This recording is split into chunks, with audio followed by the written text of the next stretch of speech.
Climate change is an issue that looks quite parallel to the creation and evolution issue. The science seems to be very lopsided in one direction, that climate change is taking place, and it seems to be pretty lopsided more and more all the time, that it's human-caused, it's anthropogenic.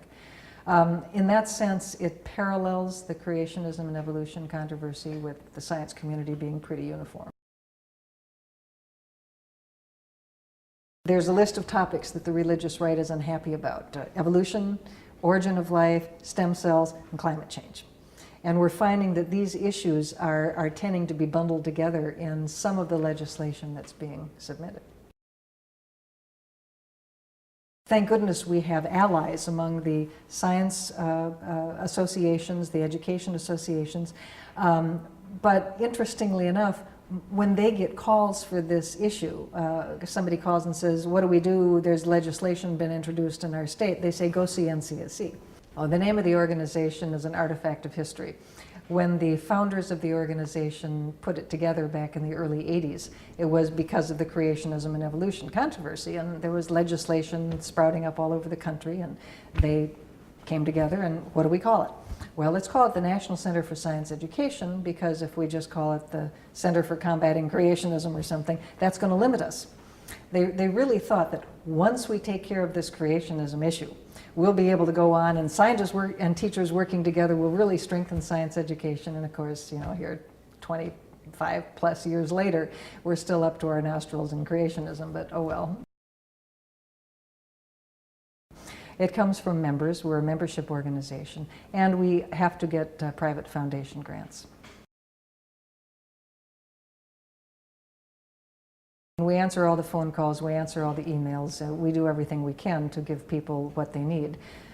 Sometimes we have to give someone a little less attention than someone else, depending on staff resources and what other flaming pans there are on the fire. Flare-ups is the in-house term that we use for controversies, generally at the local or the state level. And one flare-up that we've been working on recently, monitoring, is in Livingston Parish, Louisiana. The intent, as everybody knows in Louisiana, is to allow in the teaching of creationism. But of course, the fact that the school board in Livingston Parish is talking openly about teaching creationism means that teachers right away get this neon sign flashing saying, don't teach evolution this year, this is controversial. And of course, this is relevant to the climate change issue too, because whenever you make anything controversial, teachers tend to back off and teachers tend to not teach it. So whatever environmental education concentration about climate change that might have been going on, as soon as you get some letters to the editor in the local newspaper about, oh, climate change is a fraud, there's no global warming, etc., teachers are very likely to back off and say, okay, well, perhaps we'll just skip that unit this year.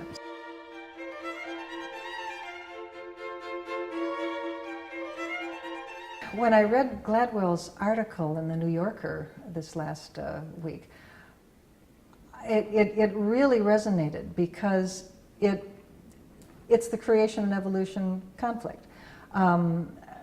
We do use social networking, but the most effective groups that we have are the groups that have actually worked together for a long time, where people know each other and trust each other, and they have those personal bonds. And that's one of the things that Gladwell was talking about.